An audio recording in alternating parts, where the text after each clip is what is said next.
A year after Russia's annexation of Ukraine's Crimea, human rights groups have highlighted an alarming rise in rights abuses against the peninsula's Crimean Tatar minority. Crimean Tatars say their lives have changed drastically, and a fear has risen once again. In the months after Moscow seized the peninsula, Crimean Tatars saw their leaders banned from entering the peninsula, as well as new restrictions on demonstrations and media. There is a list of banned literature, which we have never had before in our life. We've already forgotten what it is to have banned literature.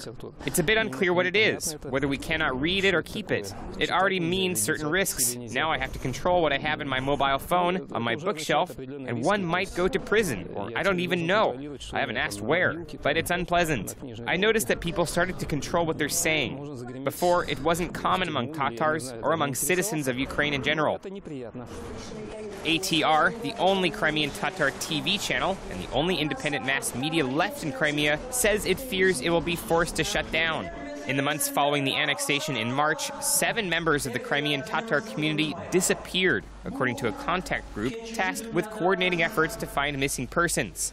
Russian President Vladimir Putin made a goodwill gesture toward the Crimean Tatars, many of whom wanted to remain Ukrainian, by signing a decree last year ruling that their mass deportation by Joseph Stalin in the 1940s was illegal and guaranteed autonomous rights for them and other minorities.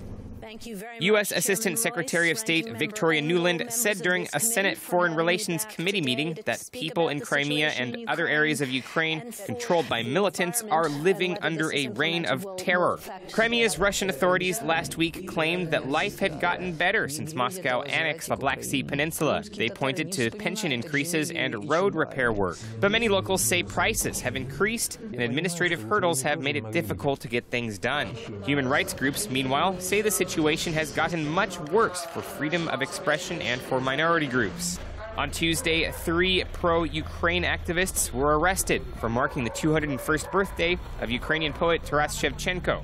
They're scheduled to appear today in a Simferopol court. The youths, who are given a day to find a lawyer, could face a 15,000 ruble fine and administrative arrest for 2 weeks. The organizer of the Shevchenko rally, a local high school teacher, is reportedly being threatened with dismissal.